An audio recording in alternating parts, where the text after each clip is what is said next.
Sri Sai Satcharitra. Chapter 47. Baba's Reminiscences.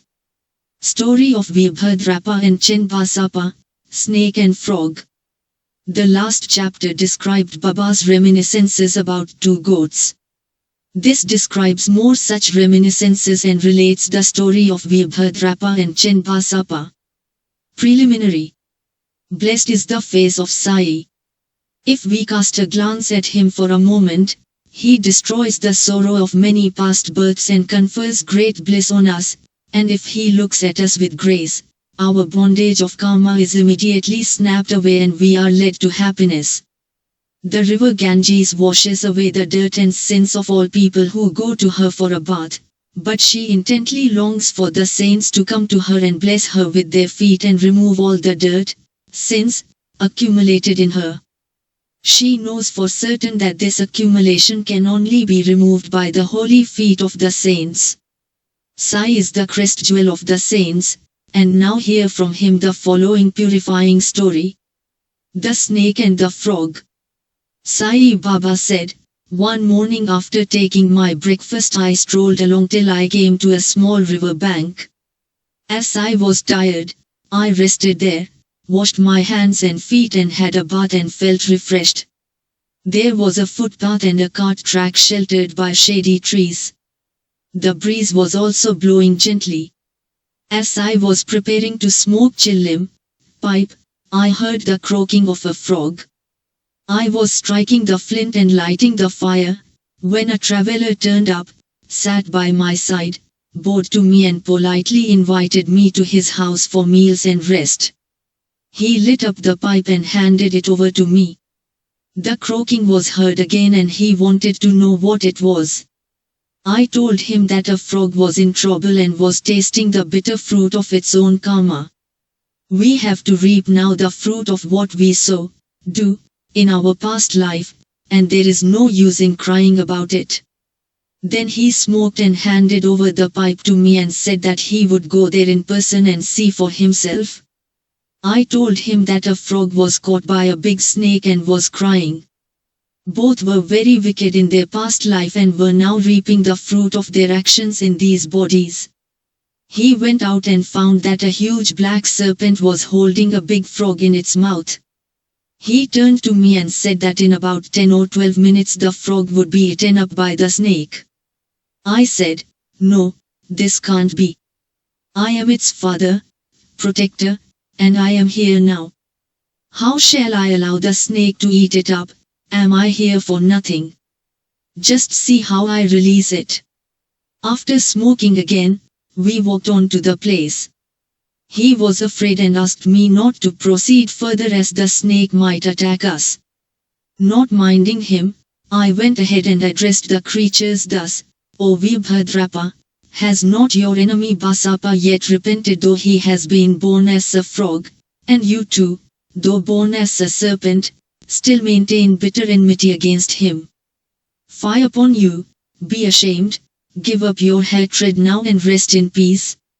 Hearing these words, the snake left the frog quickly and dived into the river and disappeared. The frog also jumped away and hid itself in the bushes. The traveler was much surprised. He said that he could not understand how the snake dropped the frog and disappeared at the words uttered. Who was Vibhadrapa and who was Basapa, and what was the cause of their enmity? I returned with him to the foot of the tree and after sharing a few puffs of smoke with him I explained the whole mystery to him as follows. There was ancient holy place sanctified by a temple of Mahadeva about 4 or 5 miles from my place. The temple was old and dilapidated. The residents of the place collected funds for its repairs. After a large amount was collected, arrangement for worship was made and plans with estimates for repairs were prepared. A rich local man was appointed the treasurer and the whole work was entrusted to him. He was to keep regular accounts and be honest in all his dealings. He was a first-class miser and spent very little for the repairs, which consequently made very little progress. He spent all the funds, swallowed some amount himself and spent nothing from his pocket. He had a sweet tongue and was very clever in offering plausible explanations regarding the poor and tardy progress of the work. The people again went to him and said that unless he lent his helping hand and tried his best, the work would not be complete. They requested him to work out the scheme and again collected subscriptions and sent the amount to him. He received it, but sat as quiet as before without making any progress. After some days, God, Mahadev, appeared in his wife's dream and said to her, "You get up, build the dome of the temple, I will give you 100-fold of what you spend."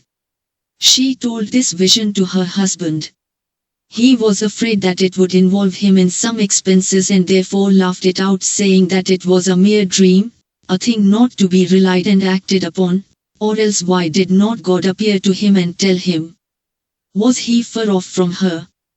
This looks like a bad dream, having for its object the creation of ill feeling between husband and wife. She had to remain quiet. God does not like big subscriptions and donations collected against the wishes of the donors, but he likes ever trifling amounts given with love, devotion and appreciation. Some days after, God again appeared in her dream and said, "Do not bother yourself about your husband and the collections with him. Don't press him to spend any amount for the temple. What I want is feeling and devotion. So give, if you like, anything of your own." She consulted her husband about this vision and decided to give God her ornaments given by her father. The miser felt disconcerted and decided to cheat even God in this item.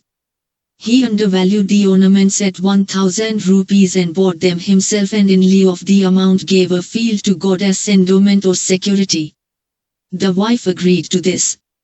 The field or land was not his own, it belonged to one poor woman named Dubaki who mortgaged it to him for 200 rupees.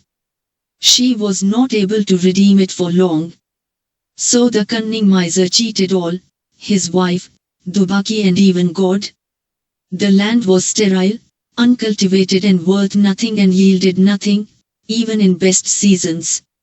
Thus ended this transaction, and the land was given in the possession of the poor priest, who was pleased with the endowment. Sometime later on, strange things happened. There was a terrific storm and heavy downpour of rain. Lightning struck the house of the miser, when he and his wife both died. Dubaki also breathed her last. In the next life, the rich miser was born at Mathura in a Brahmin family and was named Vibhadrapa. His devout wife was born as the daughter of the priest of the temple and was named Gauri. The woman Dubaki, the mortgager, was born as a male in the family of the Gurav, attendant, of the temple and was named Chenbasapa. The priest was a friend of mine. He often came to me, chatted and smoked with me. His daughter Gauri was also devoted to me. She was growing fast and her father was seeking a good husband for her. I told him not to worry about this, as the bridegroom himself would come seeking her. Then there came a poor boy named Vibhadrapa of their caste, wandering and begging his bread to the priest's house. With my consent, Gauri was given in marriage to him. He was also at first devoted to me, as I recommended his marriage with Gauri. Even in this new life he was hankering after money and asked me to help him to get it, as he was leading a married man's life. Strange things happened. There was a sudden rise in prices. By Gauri's good luck, there was a great demand for land, and the endowment land was sold for 1 lakh of rupees, 100 times the worth of her ornaments.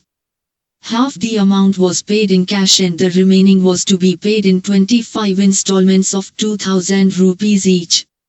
All agreed to this transaction, but began to quarrel over the money. They came to me for consultation.